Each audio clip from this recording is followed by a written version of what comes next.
Joel's word for us this morning. Wake up, you drunkards, and weep.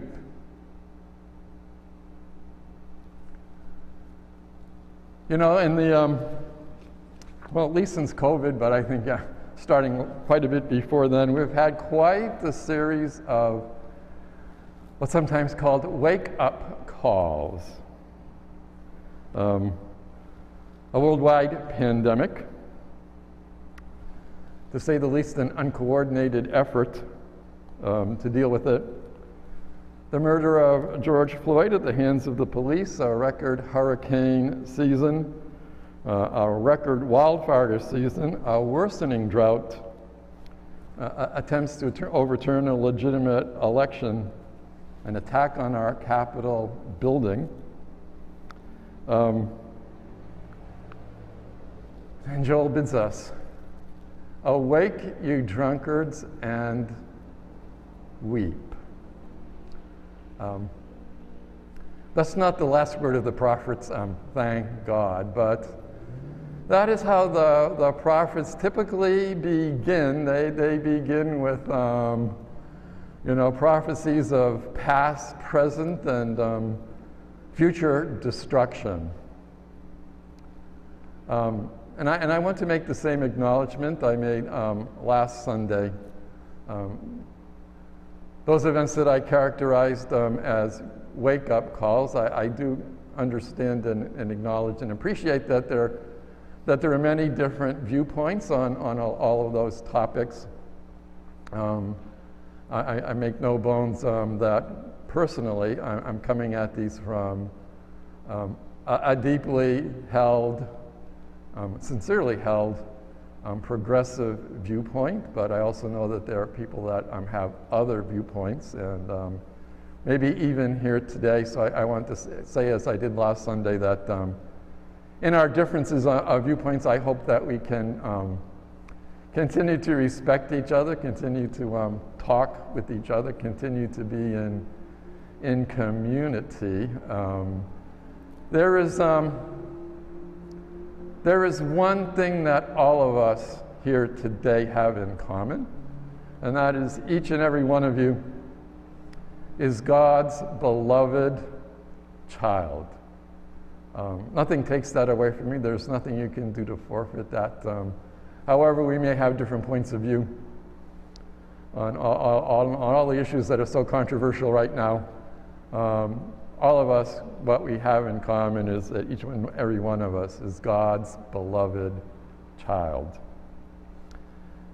That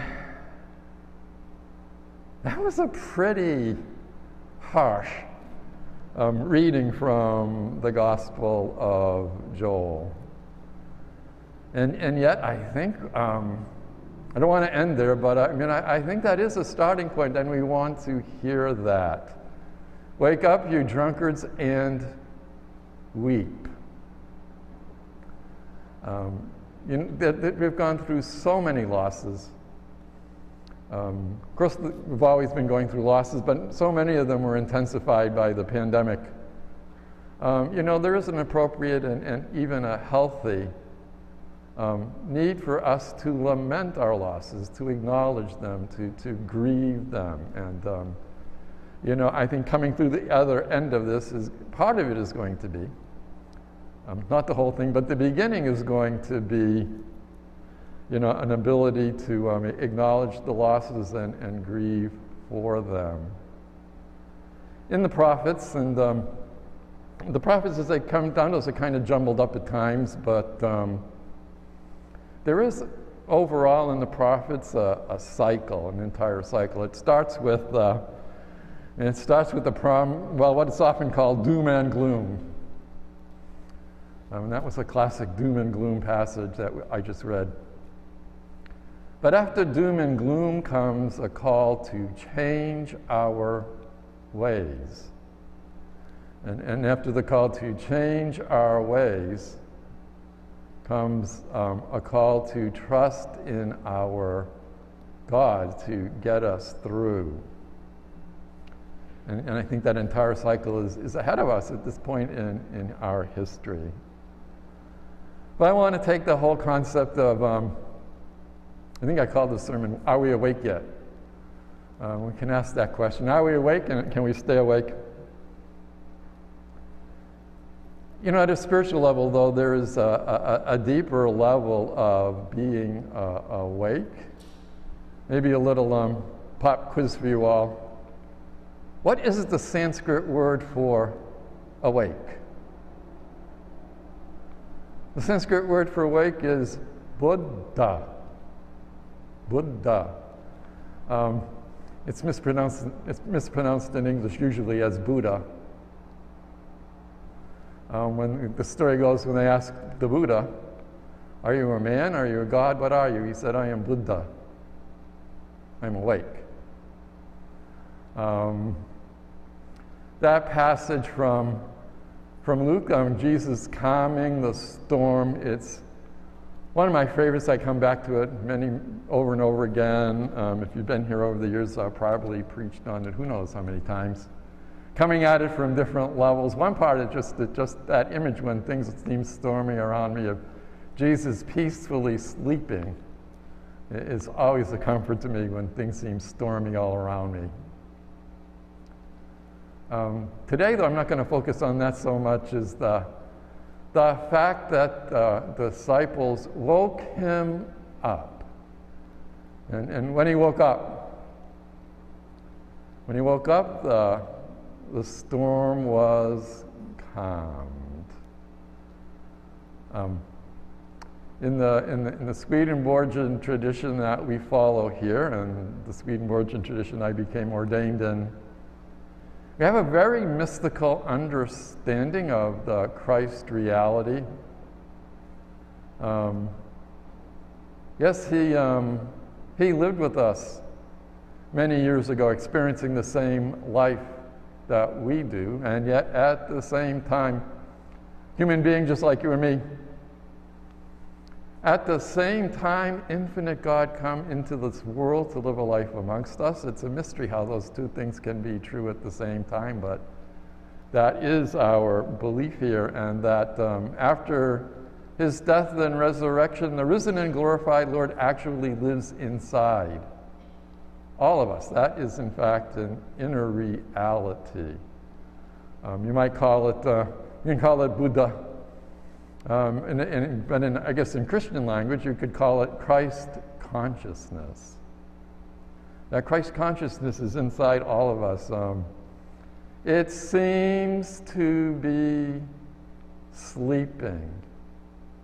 Or another way to say, we seem to have lost contact with that most of the time. We seem to have lost contact with the fact that at our deepest level of consciousness, at our deepest core, is the Lord himself. And I'll go back to what Swedenborg said. When we're in a merely worldly state, and not also in a spiritual one, another one might be said when we're possessed by fear and greed and suspicion and hostility towards our neighbors. When these things dominate, we become agitated. And in that state, it appears as if the Lord is absent, appears as if the Lord were sleeping. But that's only an appearance. In fact, the Lord is always awake. And we enter into a more spiritual state, these agitations cease and become tranquil. For when our spiritual minds are opened, the Lord flows from our spiritual minds into our worldly minds, and our agitations are calmed. I'm going to ask you today to if you haven't experienced that, to believe that it's possible, that it is indeed possible for us to remember that the Lord is apparently sleeping inside. And if you need to, prayer can go through many phases.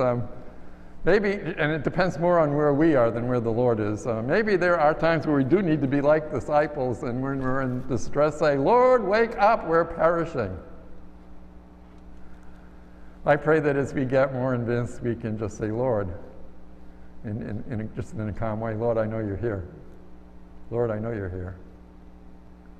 Lord, I know you're here.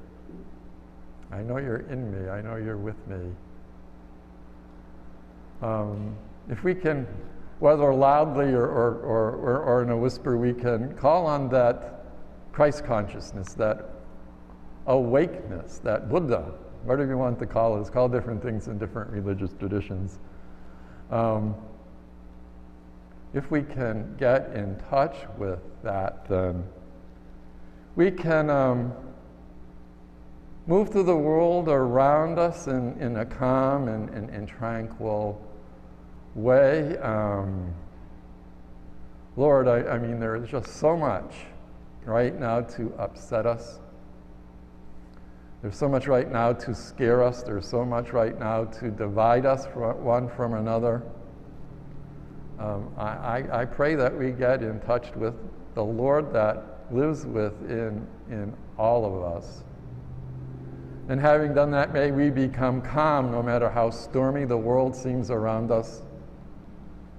And having become calm, my final prayer for us is that individually and collectively we do the things that are going to be required to save the planet.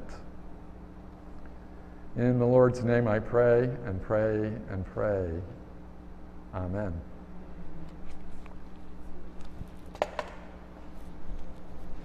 I'm going to take a sip of water.